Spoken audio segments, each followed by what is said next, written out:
Очевидно, что аппетитом агрессора, уверовавшего в свою безнаказанность, свойственно лишь расти. Про рівень довіри Володимира Путіна до Наришкіна яскраво говорить факт того, що він поставив його очільником адміністрації президента, поки крісло тримав Дмитро Медведєв.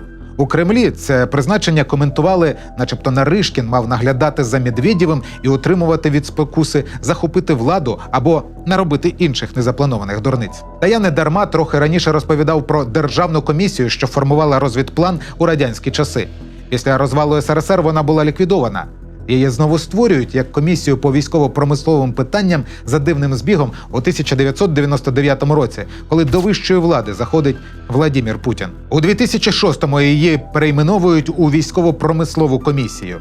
До складу входять керівники усіх силових відомств, розвідки, керівники стратегічних галузей, тобто Медведєв, Бортніков, Герасимов, Золотов, Патрушев, Ліхачов, Шойгу та чимало інших, і, звісно же, Наришкін. Усі там. У 2014 році ВПК перепідпорядковують президентові Путіну. Комісія може формувати державне замовлення і має бюджет в 1 трильйон рублів.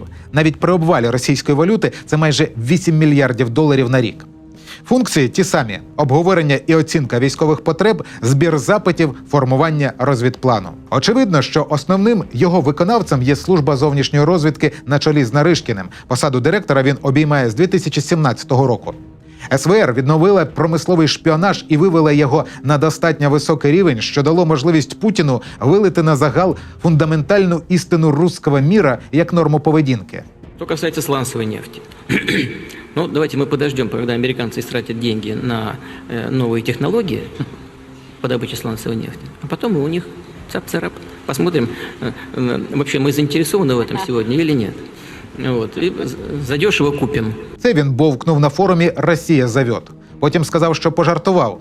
Ну так, пам'ятаємо. ЦРУ такі жарти високо оцінило у 80-х. До речі, для Сергія Наришкіна тема видобутку нафти досить близька. З січня 2021 року його донька Вероніка Наришкіна стала співвласницею компанії «Інтехвнідрення» з часткою 20%. Підприємство займається саме розробками новітнього обладнання, програмного забезпечення та іншими послугами у сфері видобутку та транспортування нафти і газу. Щоправда, уставний капітал всього 10 тисяч рублів, і станом на зараз компанія показує річні втрати на рівні 5 мільйонів рублів. Проте дочірня компанія «Інтехсервіс» займається розробкою і виробництвом нафтосервісного обладнання і є резидентом особливої економічної зони Дубна у Підмосков'ї. У 2018 році компанія почала там будувати комплекс геофізичного приладобудування. Про це йшлося на сайті Міністерства інвестицій, промисловості і науки Московської області. Обсяг інвестицій складав понад 350 мільйонів рублів. Було заявлено, що «Інтехсервіс» планує охопити 10% нафтосервісного обладнання усієї Російської Федерації. Тож компанія цілком може впроваджувати або продавати під виглядом своїх розробок технології і програмне забезпечення, отримане від закордонних агентів. Цю думку можна припустити з огляду на те, що одним із співзасновників «Інтехвнідрення» є компанія TimesX, яку створив померлий у 2021 році екс-депутат Держдуми від Хабаровського краю Валентин Цой. Цю компанію, яка займалася створенням програмного геолого-гідродинамічного 3D-моделювання, він створив у 2006 році. Тоді, коли була утворена комісія ВПК. А з 2017 року, коли Наришкін очолив зовнішню розвідку, став головою ради директорів групи компаній «Інтех».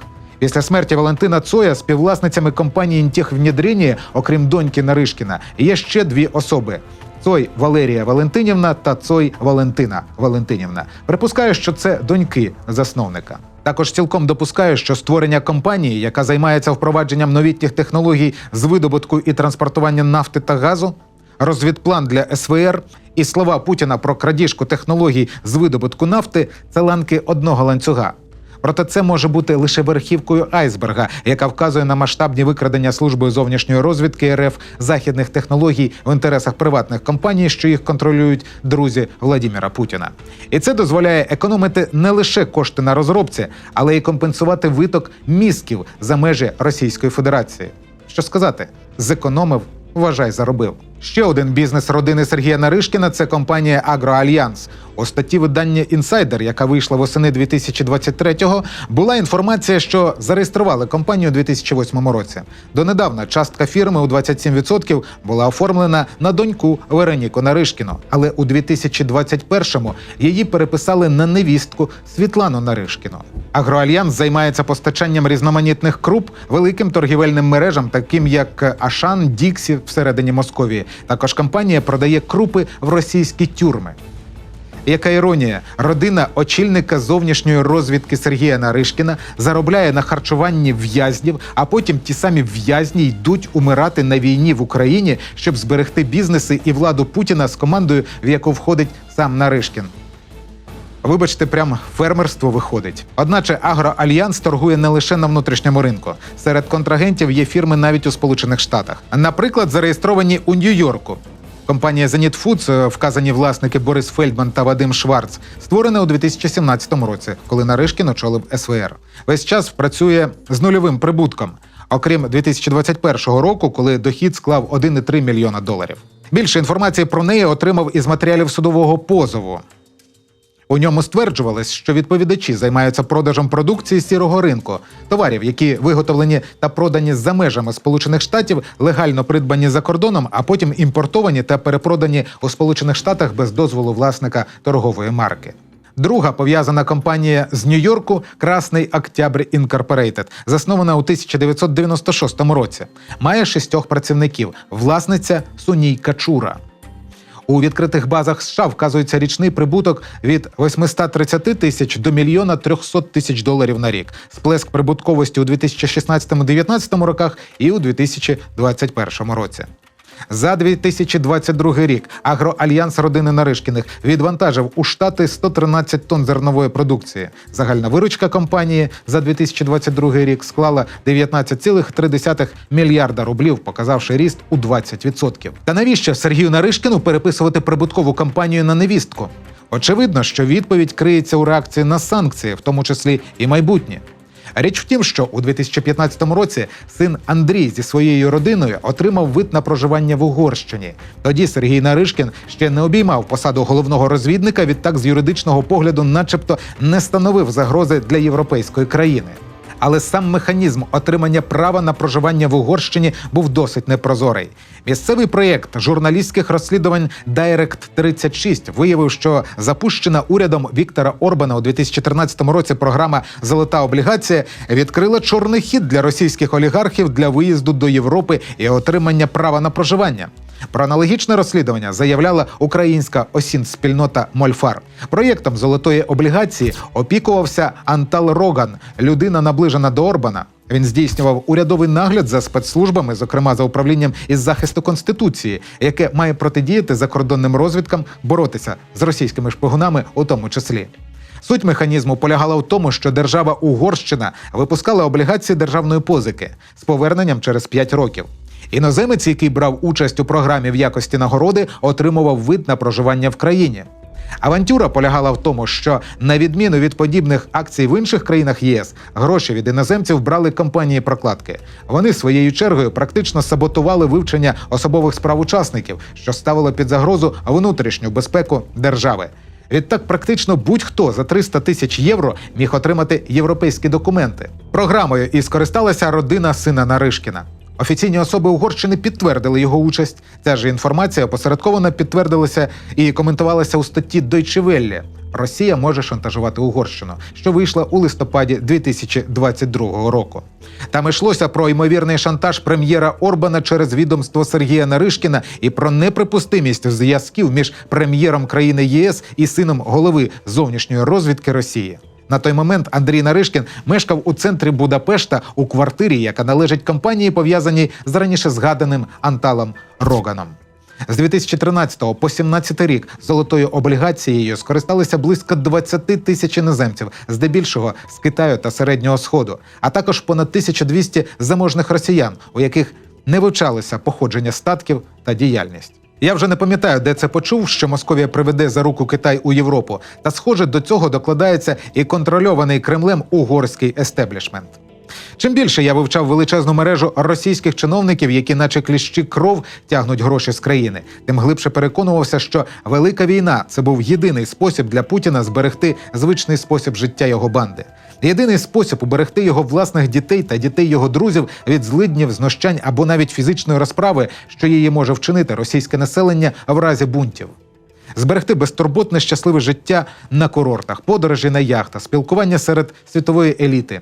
Андрій Наришкін з родиною досі вільно пересувається Європою і користується благами цивілізованого світу, поки його батько докладає руки до кривавої війни в Україні і веде підривну діяльність проти західного світу. Така в нього робота. Та ця любов до розкоші певною мірою стала причиною програшів російської армії, що складається здебільшого з голоти, босоти і набраних у тюрмах в'язнів, готових ризикувати і вбивати за копійки. Фінансові діри у війні закривають живою масою росіян. І цієї живої маси у Кремля ще багато. Лише зрозумівши, що українці проводять утилізацію окупантів шаленими темпами і складати зброю не збираються, Путін злякався і почав ставити Російську Федерацію на військові рейки та кланятися Китаю, Ірану і Північній Кореї, аби отримати снарядів і ракет. Хоча згодом, може, попросить і живої сили. Впевнений, що реальну картину розумів очільник служби зовнішньої розвідки Сергій Наришкін. Він, на відміну від кишенькової ФСБ і 5-го відділу Бесіди, бачив істинну картину в Україні. Він розумів, що починати повномасштабну війну проти українців – це квиток в один кінець. Про це говорив його стан напередодні вторгнення, де він мало не непритомнів на погодженні кривавої повномасштабної агресії. Одначе відмовити не міг, бо це його козир, кар'єрний трамплін та антидот проти путінської отрути. Він уміє говорити те, що хоче, чути кремлівський ватажок, тому ця змія його не кусає. Після 2 перших тижнів, коли західний світ скинув залишки московського навіювання про Київ за 3 дні і взявся засуджувати, провадити нові санкції, передавати справжню зброю, страхи Наришкіна виправдалися. Пацюки Путіна самі загнали себе у кут. Проте затримки зі зброєю, спад західної підтримки дає час путінським пацюкам прогризти діру у східній стіні того кута. І тоді рятувати доведеться не лише Україну, а й Європу. Та створивши загрозу для західного світу, поплічники Путіна самі потрапляють під удар, оскільки не виключено, що перед загрозами Захід почне захищатись, в тому числі за допомогою спецслужб і розвідки. Знаете, Великобритания, Россия, Соединенные Штаты, Франция, Германия, Италия, Япония, Китай – это очень сильные, суверенные и независимые государства. Любое по-настоящему суверенное и сильное государство должно иметь сильную разведывательную службу. А цей захист цілком може передбачати заходи з ліквідації джерела небезпек, яким і є тісне коло, що його Путін окреслив у переддень повномасштабного вторгнення. Переконаний, це був ще один страх очільника служби зовнішньої розвідки. Страх цілком обґрунтований, оскільки московські спецслужби саме так і вчинили би. Проте за 2 роки найбільшої війни з часів Другої світової кремлівські друзі поміж собою зрозуміли, що досі потрібні Заходу у якості Цербера для Китаю. Нескладно зрозуміти, що падіння путінського режиму призведе до неминучих тектонічних зрушень по всій Російській Федерації. І під час розвалу не лише Алтайський край буде анексований, але і Байкал стане внутрішнім озером у Піднебесній. Отримавши викопні скарби Сибіру, Китай перетвориться на найбільшу економіку світу, отримавши найпотужніший трамплін для перетворення на сучасного гегемона, зупинити якого буде складно щонайменше протягом півстоліття. Свого часу, даруйте за епітет, комсомольська подруга Ангела Меркель спробувала шуганути свого знахабнілого товариша Путіна і подарувала Сі Цзіньпіну старовинну мапу Китаю, на якій кордони були посунуті помітно вглиб континенту. Тоді виття з Останкінської вежі чули навіть тибетські вовки. Проте й сам Путін добряче зіграв на апетитах китайського дракона, передавши в оренду чималу територію Забайкальського краю після анексії Криму.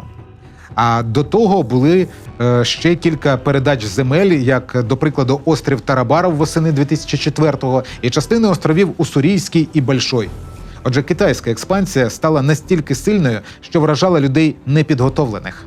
Кому доброе утро, кому добрый вечер. Я в Иркутске. Вечером концерт. Всего лишь минус 15. До этого были морозы 40-градусные. Сейчас все здорово. Кругом одни наши. Одни наши. Одни наши. Много китайцев вокруг. Все уже на китайском языке, все таблички. Ну, думаю, что на концерте-то у меня будут наши отзовитесь. По-китайски я еще не говорю. На завершення теми взаємин Орбана і Наришкіна хотів би нагадати історію викрадення з Будапешту і вбивства на Лубянці співробітниками КДБ праведника миру Рауля Веленберга. Він у 1944 році був призначений першим секретарем шведського дипломатичного представництва в угорській столиці. Користуючись посадою, видавав рятівні паспорти тим, кого переслідувала нацистська Німеччина. Завдяки йому життя зберегли десятки тисяч угорських євреїв. Колишній директор особливого архіву СРСР Анатолій Прокопенко стверджував, що він у 1991-му виявив досьє, з якого випливало, що КДБ через завербованого агента стежило за дипломатом. У своїй квартирі Веленберг тримав золото і цінності, які йому залишали на збереження євреї, коли виїздили до Швеції. Радянські розвідники вкрали ці коштовності. Своєю чергою Павло Судоплатов доповідав, що архівна і тюремна справи Веленберга були знищені, щоб приховати сліди, а смертельну ін'єкцію рятівнику угорських євреїв зробили працівники токсикологічної лабораторії НКГБ. То мені просто цікаво, як Віктору Орбану працюється з тими, хто ставить катів із КДБ собі за ідола, і що би сказали пересічні угорці з цього приводу. Виходячи з аналізу біографії Сергія Наришкіна, все ж вимальовується образ людини, яка не любить купатися в крові. І скоріше є прихильником академічної розвідки, в якій найуспішнішою операцією вважається та, де не прозвучало жодного пострілу.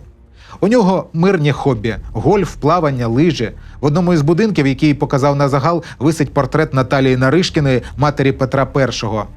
І хоча він не стверджує, але, схоже, хоче вірити, що є нащадком царської лінії. Сам він очолює історичну спілку, хоча відверто московити перетворили історію на якогось штучного генетичного мутанта. Та все ж, чому в момент найвищої відповідальності пішов проти своїх переконань і дав згоду на війну в Україні? Думаю, частину відповіді можна прочитати у матеріалі видання Bloomberg у статті «Знайди своє ім'я в російському розстрільному списку». Там викладене інтерв'ю екс-агента КДБ, утікача Бориса Карпічкова. Він працював агентом у Латвії. Після розвалу Союзу продовжив працювати на російську розвідку, а потім став подвійним агентом, працював на ЦРУ, а згодом втік з країни, прихопивши 100 цінних документів. За 3 тижні до гучного отруєння Скрипалів він отримав тривожний дзвінок, що його ім'я є у списку агентів, які мають бути ліквідовані, та не особливо повірив. За 3 тижні на весь світ прогреміло отруєння новачком. А воно чітко перегукується з отруєнням полонієм розвідника Олександра Литвиненка. Цікавий факт, що тоді прем'єрка Тереза Мей всіляко сприяла затягуванню розслідування, оскільки боялася повного розриву стосунків із Москвою, а внаслідку це призвело би до відтоку величезних грошей, що їх із собою привезли російські олігархи. На гальмах також були спущені ще 1,5 десятка розслідувань дивних смертей. У 2004-му вертоліт британського юриста Стівена Кертіса вибухнув у повітрі. Кертіс у 90-х роках допомагав створювати російські олігархічні структури. У 2010 році у спортивній сумці знайшли британського шпигуна Гарета Уільямса. Слідство сказало, що він задихнувся.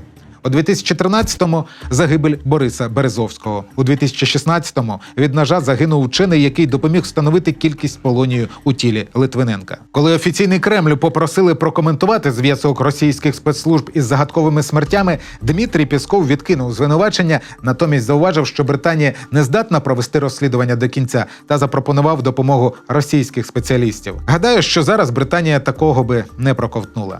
Схоже, так працює система. Вихід з неї лише один. І неважливо, хто збирається вийти. Я чув, що у західних спецслужб існує певний кодекс честі, якщо цей термін припустимо вживати у цьому контексті. Вони не чіпають членів родини агентів, яких ліквідовують. Московські спецслужби, здається, не переймаються цією традицією. Тому підтвердження отруєння Сергія Скрипаля, коли солсберійські душогуби підготували ту саму долю його дочці Юлії. Напевне, Наришкін, як і будь-який агент розвідки, пам'ятає, що обожнюваний ними Радянський Союз розпочався з повного винищення родини монарха і грабежів. Протягом всього періоду існування комуністичної влади за вказівкою Кремля карали не лише ворогів народу, а й їхні родини. А відтак шансів, що система буде зруйнована зсередини, мізерні. Саме через страх. При тому, як стверджувалося у вже згаданій статті Deutsche Welle про шантаж Віктора Орбана, російські топ-чиновники і розвідники свято вірять, що Штати і сили НАТО спрямовують усі можливі зусилля на знищення Росії. Схоже, ще трохи і це стане правдою. З вами був Олекса Кіпкало і команда 24-го. Це був випуск із циклу «Герострати Путіна». Дивіться наші відео у будь-який час на YouTube. Якщо маєте що сказати, пишіть у коментарях. Разом не дамо російській ворожій пропаганді жодних шансів.